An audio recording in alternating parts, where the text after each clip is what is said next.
आणि यानंतर आपण नागपूरमधल्या विधान भवन परिसरामध्ये जाऊयात। भटक्या कुत्र्यांना सध्या तिथे पकडलं जातंय। ही दृश्य सध्या आपण पाहतोय। इकडे गेला इकडून जरी गेला तरी चालेल सर।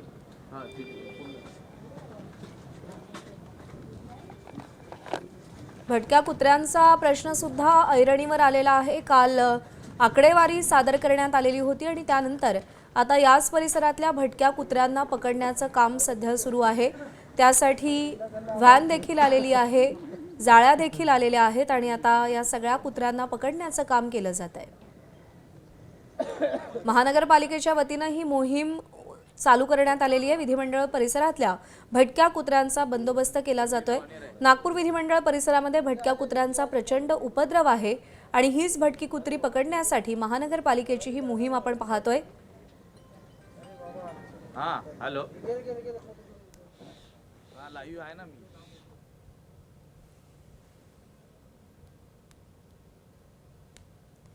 भटकी कुत्री पकडण्यासाठी महानगरपालिकेने मोहीम आखलेली आहे। भटक्या कुत्र्यांचा प्रश्न सध्या ऐरणीवर आलेला आहे। त्यांची वाढती संख्या हा चिंतेची बाब असून विधिमंडळ परिसरात या भटक्या कुत्र्यांचा उपद्रव वाढलेला आहे आणि त्यामुळे ही मोहीम हाती घेण्यात आली आहे। भटक्या कुत्र्यांची आकडेवारी देखील काल समोर आलेली होती।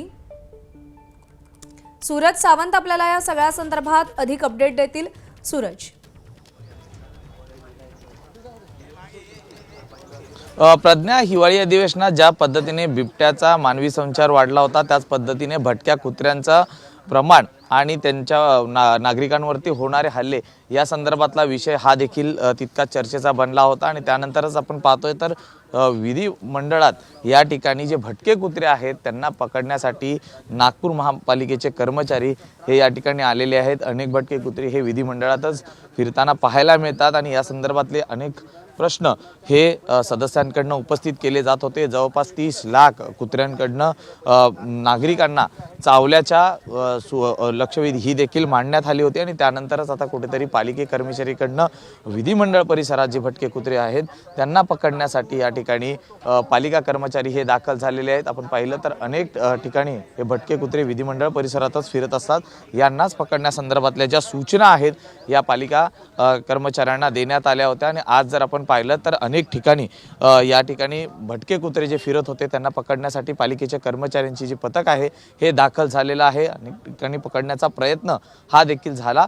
मात्र दुसरीकडे आपण पाहिलं तर याच भटक्या कुत्र्यांचा जो प्रश्न आहे हा मोठ्या प्रमाणात या ठिकाणी मांडण्यात आला होता। प्रकाश सुर्वे यांनी देखील या संदर्भातली एक प्रश्न उपस्थित केला होता। ज्या पद्धतीने बिबट्या हा मानवी वस्तीत घुसलेला आहे तर त्याहून अधिक कुत्र्यांचं जे प्रमाण आहे हेही वाढलेलं आहे आणि या भटक्या कुत्र्यांवरती वेळीच आळा घालणं हे देखील महत्त्वाचं असल्याचं सांगत या ठिकाणी प्रश्न उपस्थित केला होता।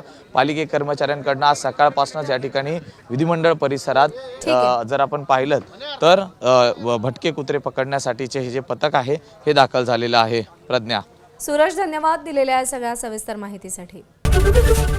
एबीपी माझा, उघडा डोळे बघा नीट।